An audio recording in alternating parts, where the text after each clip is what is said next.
Malaysia is struggling with the battle of the bulge. It is an obesity epidemic that has the nation known as the fattest country in Asia.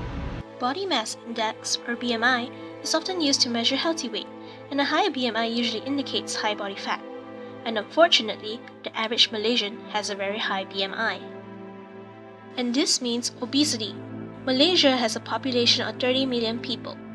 According to a 2015 survey, 17% of Malaysians are obese, with 30% being overweight.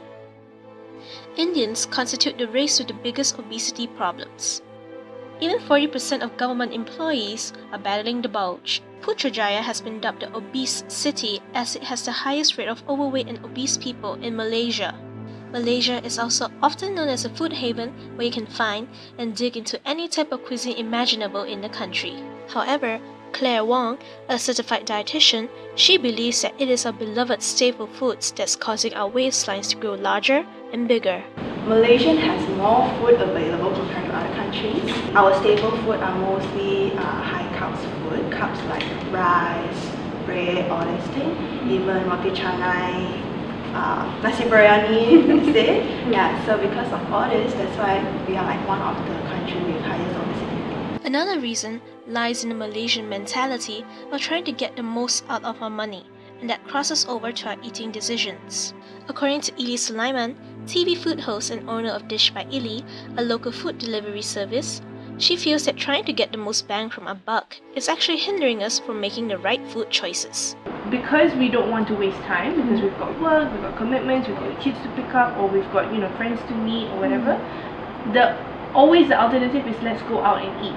But the startling facts about obesity in our country present a much-needed wake-up call to all Malaysians about how we do not think about the health effects these eating decisions can actually create. Obesity leads to a tremendous risk of other negative health effects and problems, such as heart disease and diabetes, just to name a few. The notion also exists in Malaysians that healthy eating is considered expensive.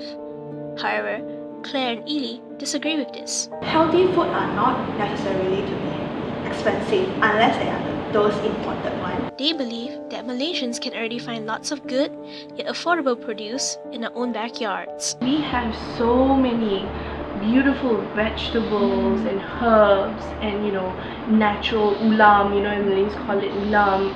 We have a lot of good kampung chicken. You can still get spring chicken. You can still get kampung eggs. Yes, it is a little bit expensive, but if you look at it in the long run, when you're thinking about your health, which one is better? The concept of healthy eating is the root of Dish by Ili's food model, where Ili serves local favorites with a healthier twist.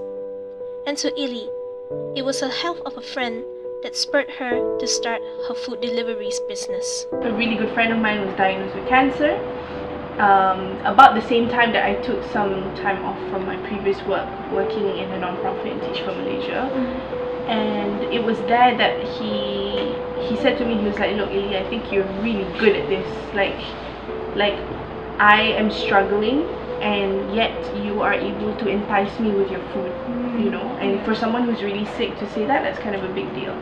So he gave me kind of like the push to be like, this is what you should do, go ahead and do it.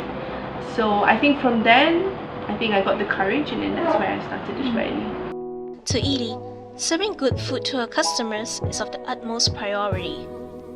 Our vegetables we buy them fresh and we cook them fresh, nothing is frozen. But does the price really prove its worth in health? There are a lot of big markets out there, and people are really willing to pay for a good meals which are healthy as well. Sometimes it's not about how organic or expensive the foods are. For instance, superfoods like blueberries and strawberries are believed to be packed with lots of antioxidants and nutrients.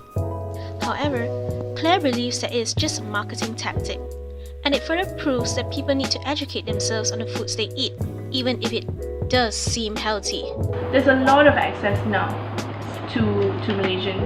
It's just a matter of whether they want to attain that or not. Social media is also a powerful tool to educate people about healthier lifestyles and to inspire them to start eating healthy as well. Old favorites like juicing have been revamped as a new health trend, with concoctions such as the cronut innovating the way we look at food. Even kitchen staples like ramen have been reinvented to be the poster child of healthy eating. Plans suggest switching to high-calorie culprits with healthier substitutes.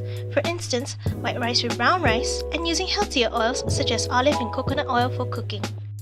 Instead of eating out every day, for maybe you eat out, you try and reduce it to 3 times a week. Moderation is key, yeah. By eating healthily, definitely you feel more energized and you feel better as well because you are making the changes and you should acknowledge that to yourself. With the health food revolution booming in Malaysia, Edie hopes that she'll be able to bridge the social and economic gaps to make it more accessible to all, not just food-wise, but also through career opportunities as well. We're trying to change the mindset of people. Change the mindset of people that it's okay if you want to be a cook. It's okay if you want to be a waitress. It's okay if you want to just do menu design for the rest of your life. It's perfectly fine. Because I think that it stems more to than just eating habits. You need to have establishments that celebrates Malaysian food, good produce, and the good way of cooking and eating. Malaysians need to understand that eating healthy doesn't mean cutting out the fun and flavor of eating. It starts with learning about what you're putting in your body and a little effort to change the way we view and eat food.